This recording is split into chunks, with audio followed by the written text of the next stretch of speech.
بسم اللہ الرحمن الرحیم۔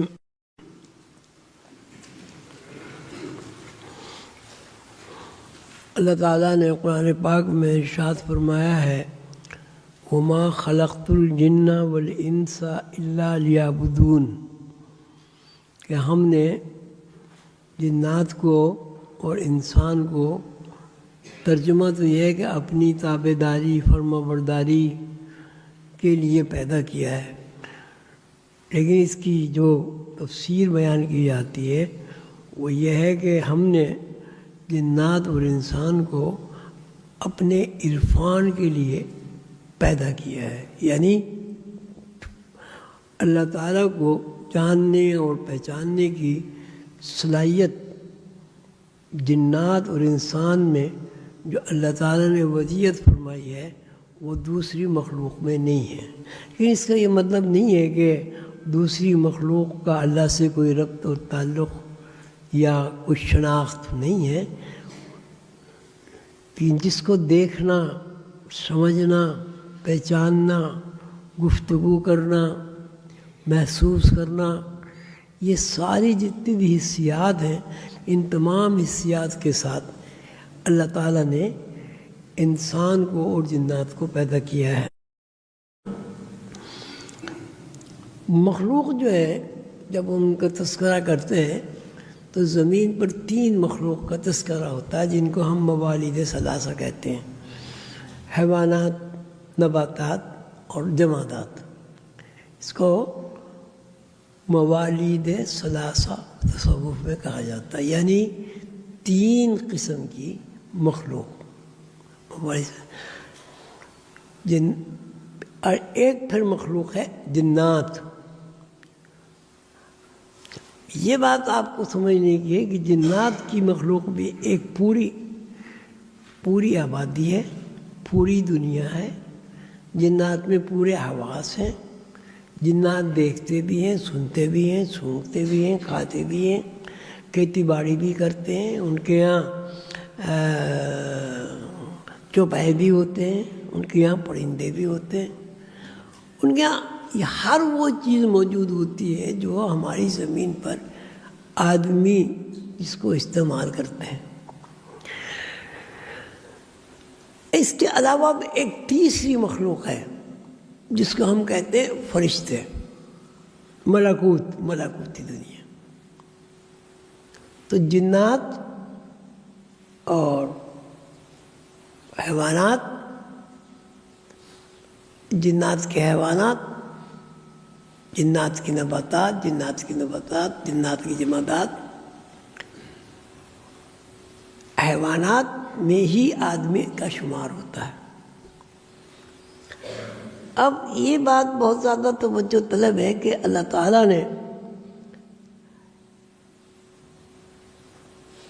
2 باتیں فرمائی ہیں، وَمَا خَلَقْتُ الْجِنَّ وَالْإِنسَ إِلَّا لِيَعْبُدُونِ، کہ ہم نے انسان کو اور جنات کو پیدا کیا عبادت کے لیے۔ تو مفسرین کرام اس کی تفسیر یہ بیان فرماتے ہیں اور حضرت قلندر بابا بھی یہی فرماتے ہیں کہ ہم نے انسان اور جنات کو پیدا کیا عبادت کے لیے، تو سبھی کو پیدا کیا عرفان کے لیے۔ وَمَا خَلَقْتُ الْجِنَّ وَالْإِنسَ إِلَّا لِيَعْبُدُونِ، کہ ہم نے انسان اور جنات کو اس لیے پیدا کیا تاکہ وہ ہمارا عرفان حاصل کرے۔ اب عبادت کا ایک مفہوم پہچاننا بھی ہے۔ مثلاً ایک آدمی عبادت کر رہا ہے اللہ تعالیٰ کی، تو عبادت کا اگر اس سے پوچھے بھائی مقصد کیا ہے عبادت کا، تو ظاہر ہے ایک ہی بات وہ کہے گا کہ بھائی میں اللہ تعالیٰ سے قریب ہونا چاہتا ہوں، اللہ تعالیٰ کو جاننا چاہتا ہوں، اللہ تعالیٰ کو پہچاننا چاہتا ہوں، اللہ تعالیٰ کو محسوس کرنا چاہتا ہوں، اللہ تعالیٰ کو دیکھنا چاہتا ہوں۔ تو یہ دیکھنا، پہچاننا، محسوس کرنا، یہ سب درجہ عرفان میں آتا ہے۔ تو اب پھر تیسری مخلوق ہو گئی فرشتے۔ فرشتوں کی پہلے ایک مخلوق ہو گئی۔ فرشتے میں جیسے 4 تو گروہ مشہور ہیں، 4 گروہ مشہور ہیں، جس کو ایک کو ملائکہ ارضی یعنی زمینی فرشتے، ملائکہ سماوی یعنی زمین سے اوپر کا جتنا اللہ تعالیٰ کا سسٹم ہے اس کے فرشتے، ملائکہ نوری وہ فرشتے جو فیڈ کا ذریعہ بن رہے ہیں، پھر چوتھے فرشتے جو ہیں ملائے اعلیٰ۔ اب ملائے اعلیٰ کے پھر الگ الگ گروہ ہیں، گروہ جبریل، گروہ میکائیل، گروہ اسرافیل، گروہ اسرائیل، تو یہ تو بہت لمبی ڈیٹیل ہو جائے گی۔ تو مثلا 3 مخلوق جو ہے وہ قابل تذکرہ ہیں، ملائکہ، جنات، انسان۔ اب اگر آپ یوں کہیں گے کہ جنات، حیوانات، نباتات، جمادات، آدمی جو ہے حیوانات میں شمار ہوتا ہے، آدمی حیوانات میں شمار ہوتا ہے، اس لیے کہ آدمی اور حیوان میں کوئی فرق آپ کو نظر نہیں آتا۔ مثلا نسل کشی جانوروں میں بھی ہوتی ہے، چاہے وہ پرندے ہو، چاہے وہ درندے ہو، چاہے وہ چرندے ہو، چاہے وہ حشرات الارض ہو۔ مثلا بھوک حیوانات کو بھی لگتی ہے، بیمار حیوانات بھی ہوتے ہیں، صحت مند حیوانات بھی ہوتے ہیں، گرمی سردی بھی ہونے لگتی ہے، وغیرہ وغیرہ۔ یعنی جتنی حسیات آدمی کے اندر ہیں وہ سب حیوانات کے اندر بھی موجود ہیں۔ جس طرح آدمی اس کا تدارک کرتا ہے، ان سے بچتا ہے، ان سے اپنی حفاظت کرتا ہے، اس طرح حیوانات بھی حفاظت کرتے ہیں۔ اور اس کا نظام اللہ تعالیٰ نے ان کی کھال کو بنایا، ان کی اون کو بنایا، پرندوں کے پر بنائے۔ شدید جب زیادہ سردی ہوتی ہے، پرندوں کیا کرتے ہیں، اپنی چونچ پروں میں ڈال کے پھلا کے اور بیٹھ جاتے ہیں، تو ویکیوم ہو جاتے ہیں، سانس ان کا ویکیوم ہو جاتا ہے، تو انہیں سردی نہیں لگتی۔ برف کے علاقے میں بھی پرندے ہوتے ہیں، ہر مخلوق برف کے علاقوں میں بھی ہوتی ہے۔ برف کے علاقے کے حساب سے وہ جو آکسیجن کا جو نظام ہے وہ تھوڑا سا تبدیل ہو جاتا ہے۔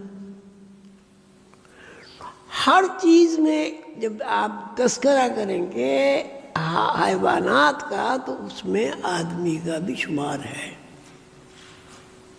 آدمی کا بھی شمار ہے، لیکن اس میں فرشتوں کا بھی شمار ہے، اس میں جنات کا بھی شمار ہے۔ اب جنات بھی الگ ایک مخلوق ہے، فرشتے بھی ایک مخلوق ہیں۔ ابھی ہاروت ماروت کا بھی میں تشریح کروں گا تھوڑی سی۔ ہاروت ماروت بھی ایک مخلوق ہے، آدمی بھی ایک مخلوق ہے۔ جنات اور اس آدمی انسان کے بارے میں اللہ تعالیٰ فرماتے ہیں مَا خَلَقْتُ الْجِنَّ وَالْإِنسَ إِلَّا لِيَعْبُدُونَ، کہ ہم نے جنات کو اور انسانوں کو اس لیے پیدا کیا تاکہ وہ ہمارا عرفان حاصل کرے اور ہمیں پہچان لے۔ مَا خَلَقْتُ الْجِنَّ وَالْإِنسَ إِلَّا لِيَعْبُدُونَ، یعبدون عبادت کرے۔ عبادت کی تشریح یہی ہوگی کہ اللہ تعالیٰ کو پہچانے، اللہ تعالیٰ سے قربت حاصل کرے۔ اب تیسری مخلوق فرشتے آ گئے، تو فرشتوں کے بارے میں یہ ہے کہ اللہ تعالیٰ نے فرشتے پیدا کیا، اور فرشتے اللہ کی مخلوق کے کارندے ہیں۔ پھر احکامات صادر جو اللہ تعالیٰ ہوتے ہیں وہ فرشتوں کے ذریعے نشر ہوتے ہیں۔ جیسے ٹی وی اسٹیشن کی مثال میں نے دی تھی آپ کو، وہاں کا جو بھی اسٹیشن ہے وہاں ایک